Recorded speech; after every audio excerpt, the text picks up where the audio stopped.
नमस्कार दोस्तों and welcome back to my channel जहां आपको मिलता है सिर्फ और सिर्फ एंटरटेनमेंट। और आज मैं लाया हूं आयरन मैन का 5th इशू। तो यार वीडियो पे नए हो तो वीडियो को लाइक कर देना और चैनल पे नए हो तो सब्सक्राइब कर देना। और साथ ही मेरे चैनल पे ज्वाइन बटन स्टार्ट हो गया है तो आप वहां से ज्वाइन कर सकते हो। और उसी के साथ अब आप मुझसे व्हाट्सएप पर जुड़ सकते हो जिसका लिंक मैं आपको डिस्क्रिप्शन में दे दूंगा। तो यार पिछले इशू में आपने देखा कि आयरन मैन के पास अब आयरनमॉन्गर सूट आ चुका है, लेकिन उसमें मैजिक होने के कारण टोनी स्कारलेट विच को बुलाता है जो उसे बताती है कि आयरनमॉन्गर सूट में बहुत बुरी मैजिक है और साथ ही उसे ये सूट ना पहनने की हिदायत देती है। लेकिन तभी टोनी को पता चलता है कि उसके एक फैसिलिटी में एजेंट 33 कुछ चुरा कर शिकागो ले जा रही है, इसलिए वो शिकागो जाता है और पता करने लगता है। लेकिन तब उसके सामने लूसिया वॉन बैरडस आ जाती है और उसके साथ स्टार्क सेंटिनल भी था। तो अब आगे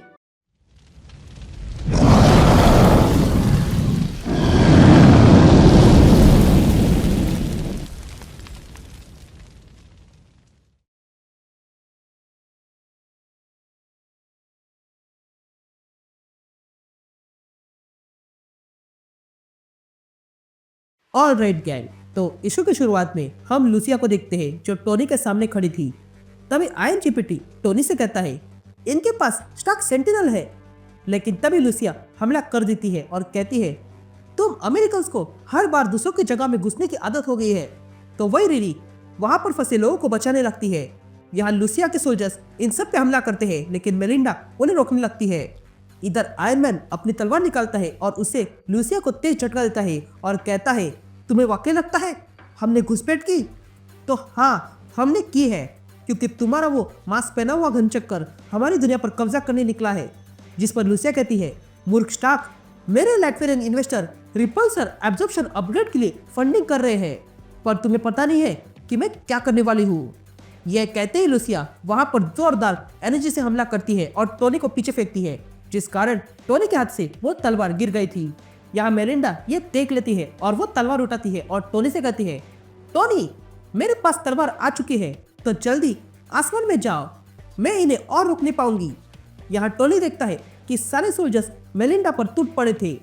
ये देखकर टोनी समझ जाता है कि अगर ये ऐसे रहा तो मेलिंडा मारी जाएगी।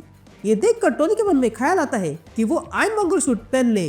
लेकिन तभी उस ख्याल को इग्नोर करते हुए टोनी पुनः लूसिया पर हमला करता है। यहाँ रिरी जेवियर के पास आती है और वहां की फेंसिंग चलाकर जेवियर को बाहर निकालती है।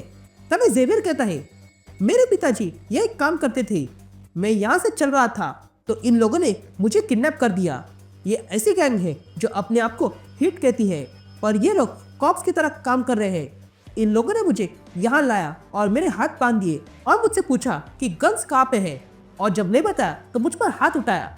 लेकिन असली बात तो ये है कि मैं यहाँ हूँ, ये किसी को पता नहीं था। लेकिन तभी लूसिया के सोल्जर्स वहां आ जाते हैं और रिरी पर हमला करते हैं। ये देखकर रिरी वहां पर जोरदार हमला करती है और उन सबको ढेर करती है। तभी रिरी देखती है कि उन सोल्जर्स में से एक अब भी जीवित है, इसलिए रिरी उसे पूछती है कि तुम लोग शिकागो में क्यों आए हो? जिस पर वो सोल्जर कहता है कि तुम चाहे जो कुछ भी कर लो, मैं तुम्हें कुछ भी नहीं बताऊंगा। तभी रिरी उस आदमी को पकड़ती है और ऊपर आसमान में ले जाती है। ये देखकर वो पूरी तरह डर जाता है और कहता है एक मोटा आदमी था जिसने हमें ढूंढा और ये रोबोट लेडी हमारा पीछा कर रही थी ताकि ये वेयरहाउस खरीद सके और यहाँ पर शॉप खोल सके ताकि इस पूरे सिटी को साफ किया जाए। ये सुनते ही रिरी उसे वापस नीचे लाती है और एक पाइप से बांध देती है। उसके बाद रिरी सीधा लूसिया पर हमला करती है। ये देखकर लूसिया कहती है रिरी विलियम्स तुम बड़ी होशियार हो, तो क्या तुम्हें पता है मुझे बाहर निकलने से पहले शील्ड ने क्या किया था? उन लोगों ने मुझे स्पॉन्सर किया था, ठीक वैसे ही जैसे सैंडमैन को किया था। तो जरा सोचो, जब तुम किसी काम के लिए होगे तब तुम्हारे साथ भी यही होगा। लेकिन तभी रिरी लूसिया को रोकते हुए कहती है तुम शील्ड के ठग्स के साथ काम कर रही थी और वो तुम ही थी जो हमें यहाँ से बाहर निकलना चाहती थी। लेकिन तभी लूसिया रिरी पर जोरदार हमला करती है। लेकिन तभी मेलिंडा लूसिया पर टोनी की तलवार फेंकती है और फिर टोनी और रिरी से कहती है जल्दी उठो। तभी टोनी अपना हाथ ऊपर करता है और अपनी तलवार वापस बुलाता है और वहां पर अपनी तलवार से एनर्जी फेंकता है, जिस कारण लूसिया का आधा फेस जल चुका था। तभी लूसिया टोनी को मारने आती है, लेकिन टोनी भी तैयार था। लेकिन तभी लूसिया टोनी पर जोरदार हमला करती है और कहती है मेरे साथ जो कुछ भी हुआ है उसके पीछे तुम नहीं हो, तुमने हमें बनाया नहीं, तुमने तो बस हमें बेचा है किसी हत्यार के तौर पर। ये कहते ही लूसिया पुनः हमला करती है। तभी टोनी कहता है, मैंने शील्ड के लिए हथियार नहीं बनाया। जिस पर लूसिया कहती है, मैंने हथियारों की बात की ही नहीं है, मैं तो टूल्स की बात कर रही हूँ।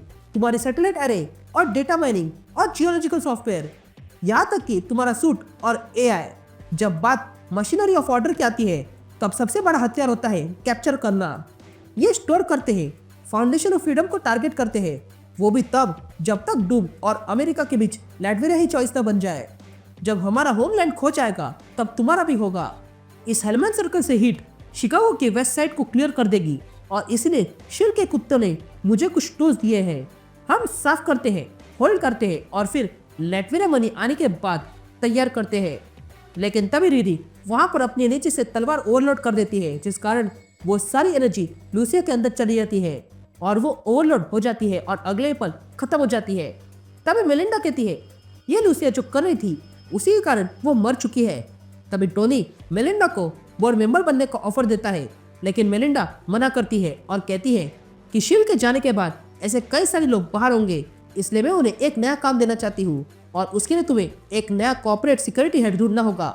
जिस पर टोनी कहता है, क्या मुझे एक शील्ड एजेंट हायर करना होगा? ये कहते ही दोनों हाथ मिलाते हैं, लेकिन तभी स्टार्क सेंटिनल जीवित हो जाता है और तब वे तीनों देखते हैं कि लूसिया ने अपना कॉन्शियसनेस स्टार्क सेंटिनल के अंदर डाल दिया था और तब लूसिया हमला करने लगती है। ये देखकर टोनी वहां पर फंसे लोगों को बाहर निकालता है, तो वही रिली देखती है कि स्टार्क सेंटिनल को रोकने का एक ही तरीका है। ये कहते ही वो तुरंत अपने पास से पिम पार्टिकल्स निकालती है और सेम को बड़ा करती है। ये देखकर लूसिया रिरी पर हमला करने जाती है, लेकिन रिरी उसी वार को डॉज करती है और फिर स्टार्क सेंटिनल पे पिम पार्टिकल छोड़ देती है, जिस कारण स्टार्क सेंटिनल अब छोटा हो चुका था। ये देखकर टोनी तुरंत उसे पकड़ लेता है और अपने पास रखता है।